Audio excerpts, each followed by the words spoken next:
Hello everyone, কেমন আছো তোমরা সবাই? আশা করছি তোমরা যে যেখান থেকে আমার ভিডিও দেখছো অনেক ভালো আছো আর অনেক সুস্থ আছো। আমিও খুব ভালো আছি, বিন্দাস আছি। তো আজ আবারও এসে গেলাম ছোট্ট একটা রেসিপি ভিডিও নিয়ে। একেবারেই ছোট্ট রেসিপি, তোমরা বোর হবে না কিন্তু দেখে। তো এখানে আমি দেখো সরপুঁটি রেসিপি তোমাদের সাথে শেয়ার করব। তো আমার পছন্দের মাছের মধ্যে সরপুঁটিটাও কিন্তু আমার খুব বেশি পছন্দ, খুবই ভালো লাগে। তো এখানে একটা মশলা নিয়ে নিয়েছি। এখানে আমি নিয়েছি একটু কালো সরষে পোস্ত দানা আর কাঁচা লঙ্কা একসাথে বেটে নিয়েছি।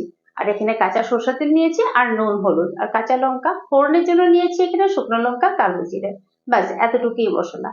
আর এখানে একটু বাটিতে জল নিয়েছি। আর সবটাই রেসিপি যখন দেখাবো তোমরা বুঝেই যাবে কি করব না করবো। কড়াই দিয়েছি, এখানে কড়াইতে মাছটা ভেজে নেব। তো কড়াইতে আমি এখন তেল দিয়ে দিচ্ছি। তেলটা গরম হয়ে গেলে একে একে মাছগুলো সব দিয়ে দেব।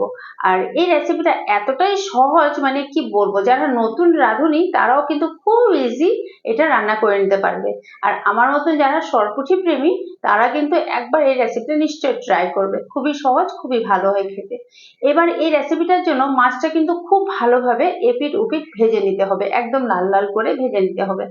আমার এখানে দেখো মাছটা কিন্তু ভাজা হয়ে গেছে। অনেক বেশি পরিমাণে যদি মাছটা ভাজো তবে মাছটা তুলে নিও।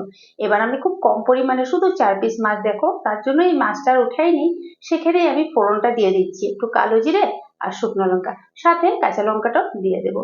এবার যে বাটিতে জলটা নিয়েছিলাম, এই যে মশলাটা বেটে রেখেছিলাম, একটু পোস্ত কাঁচা লঙ্কা আর একটু কালো শস্য বেটে নিয়েছিলাম, এই বাটির জলের মধ্যে সম্পূর্ণ ঘোলটা মিলিয়ে দিলাম, মানে মশলাটা মিশিয়ে দিয়েছি। আর স্বাদ অনুযায়ী নুন আর হলুদ একসাথে মিশিয়ে দিয়েছি।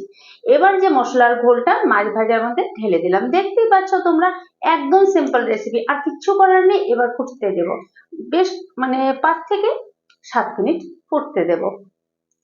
এবার ঝোলটা যার যেমন পছন্দ, অনেকের ঝোল বেশি পছন্দ তো একটু ঝোল ঝোল রেখে দেবে।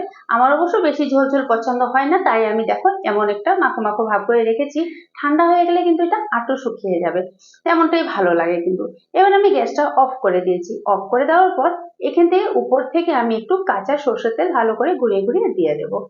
আর গ্যাসটা অফ করার পরেই কিন্তু সরষের তেলটা ব্যবহার করবে যদি তোমরা রেসিপিটা বাড়িতে ট্রাই করো। তারপর সাথে সাথে এটাকে ঢাকনা দিয়ে দেবে 5 মিনিটের মতন। 5 মিনিট পর আমি তোমাদেরকে এবার ঢাকনাটা তুলে দেখাচ্ছি। ঢাকনাটা তোলার সাথে সাথে এত সুন্দর একটা গন্ধ হয়, কি বা বলি তোমাদেরকে। একবার শুধু তোমরা ট্রাই করবে, তারপর বলবে এটা খেতে যেমন টেস্টি, মানে দেখতেও যেমন টেস্টি হয়েছে, খেতেও তেমন মানে দারুণ স্বাদ হয়, দারুণ স্বাদ। তো চলো, রেসিপিটা শেষ হয়ে গেল, আমার ভিডিও শেষ হয়ে গেল। ভালো যদি লাগে ভিডিওটা একটা লাইক কমেন্ট করে দিও। তো তোমাদের সাথে দেখা হচ্ছে নেক্সট ভিডিওতে। সবাই ভালো থেকো, সুস্থ থেকো, tata, bye bye, take care.